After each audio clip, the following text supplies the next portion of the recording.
Thanks for checking out Real Minutes. Today we are talking about Dunkirk.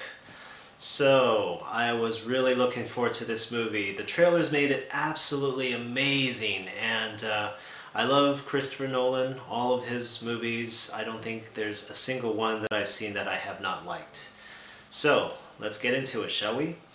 Dunkirk is based on real events during World War II when the Allied troops were stranded in Dunkirk, France, and they were cut off with no transportation, so they kind of had to fend for themselves. Well, first of all, the writing for this movie was amazing, and also the directing was amazing. The plot is pretty straightforward because it is based on real-life events. There's actually not a lot of dialogue in this movie, but it's not really required because you get a sense of everything that's happening based on the camera and what it shows you. So we get scenes from the U-boats, we get scenes from the beach, we get scenes on the streets of France. We are shown scenes also from the cockpit of some of the fighter airplanes. So we see all of these things and it all comes together beautifully. However, personally when I saw the movie, I thought it did move a little slow at times, especially towards the middle. The pacing could have picked up a little. The movie, I guess in a sense, was kind of like a roller coaster where it would dip up, go up, and then dip down, go up and dip down. So you got a sense of being on the edge of your seat at times for some of the horrific events that happened while the troops were trying to get away from the German invading armies. And at other times, I just wish they kind of picked up the pace a little bit. Especially there were some scenes on the boat that really were not, I don't think, necessary. But overall, the movie was very gripping and the story was very well told by the camera. There was one very touching scene at the beginning on the beach where two soldiers were interacting with each other without any words spoken. And it was a very guy thing, you know, it was kind of like, hey, you're in this war, I'm in this war, we get it, you know, times are tough. And one of the soldiers handed some water to the other soldier. It was a very simple thing, but I think if you're a guy, you'll get that. If you're not a guy, then just trust me, it's a guy thing, and it was very relatable. A few things that I found were really quite amazing about this movie were, because it's a war movie, the sound mixing, sound editing were quite good. I saw it in a normal theater, but I would imagine if I had seen it in IMAX or even in 70mm, which is the original format that this movie was shot in, I think my breath would have just been taken away. So, unfortunately I did not see it the way it probably should have been meant to be seen, but I highly recommend, if you can get to a theater and you do enjoy war movies, this would be what you would want to see on a big screen with big sound, such as the IMAX theater or big format type of movie theater. After the movie, I spoke to a few people, and I gotta say, the demographic for this movie is probably going to be mostly male, people maybe in their late 20s to 40s, even beyond in their 50s, and not too many females. If you are a female and you do enjoy war movies, then this may be the movie for you. However, there was one female who I was not able to interview on camera who did say that the movie was craptastic.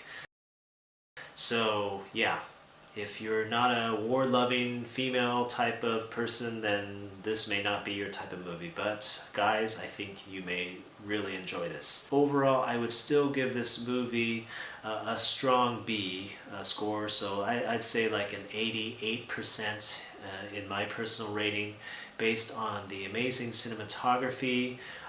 We got to see scenes from the airplane and the soldier's point of view, and the music was just riveting also. It definitely built the tension. It was kind of reminiscent of the Dark Knight series. So when Oscar time comes around, I believe this movie is definitely going to get some nods. Maybe Best Picture. Definitely it's going to get some nominations for sound editing and sound mixing. Also, I believe that the music score will probably get nominated. Look out for this come Oscar season.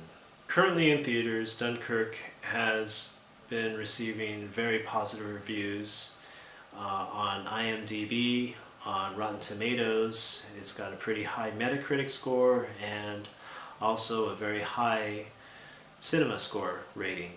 So if you have a chance to see it in theaters, definitely see it in theaters, because this is not a movie you want to watch on Blu-ray, especially if you are a fan of war movies.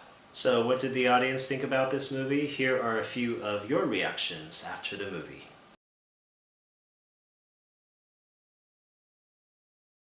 Sir, what did you think about the movie? Dunkirk was a good movie. Great historical representation. Actually, that's how it was historically. Yeah. Great cinematography and overall perfect movie. I would encourage everyone to go watch it. Thank you. What do you think about the movie, sir? I fucking love it. I love it so much. Like, the first scene gets you, like, really gets you. And it's like Memento, the timeline is off.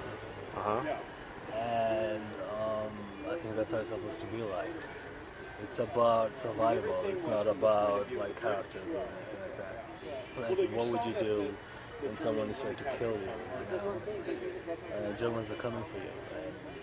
And I think it would be amazing. What do you think about the movie, sir? I thought it was very good. Okay, what was your favorite part? Like I was just telling him, I think my favorite part was how he kept it really simple. And like I said, well, the thing I noticed throughout the whole film was that they didn't show one German soldier throughout the entire film.